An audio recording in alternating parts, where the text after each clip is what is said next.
Okay, you ever heard this sermon? All right, everybody, it's time to prioritize the Lord. Here's what you need to do. You need to put God first. And once God is first, you need to put your family second. You and your wife, you and your husband, your spouse, and then your kids, and then your job, and then fun, recreation, blah, blah, blah.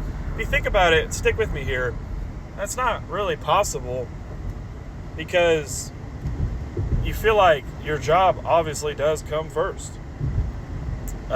In the situation I'm in right now, like I have to get up and go to work. I can't just quit and hang out with my kids all day. And that's not really proving I'm prioritizing, it's not saying I'm prioritizing my job over my kids. Like I work so I can provide for them. So think about it like this. Instead of thinking about it like a list, because at some point you've probably heard that sermon. You've heard somebody say that, in church. You've heard someone preach it. You've heard someone teach it in your life. If you haven't, then welcome to that short sermon that I just gave you. But instead of thinking about it like that, think about it like this.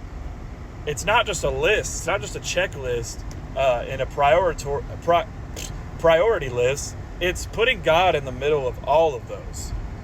So the question can be, between you and your relationship with God, are you glorifying Him? And then between you and your family, are you glorifying Him? Between you and your wife, you and your spouse or future spouse, whatever relationship you're in right now, are you glorifying Him? Between you and your kids, are you showing, being like Jesus to your kids? Are you glorifying Jesus in this list of life? Okay, because it's not like you can just up and quit your job so you can spend more time with family, spend more time with your kids. That's not really the point. If you know you're called to work, that's what you're going to keep doing. But is it glorifying God?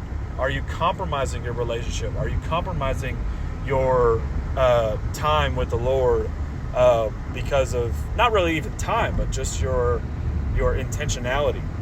And so instead of thinking about it like a priority list that you have to check off, because God is more than a checklist. He's more than a priority list that you have in your head, because it's hard to keep up with. But put God in the middle of everything. Put God in the middle of your list.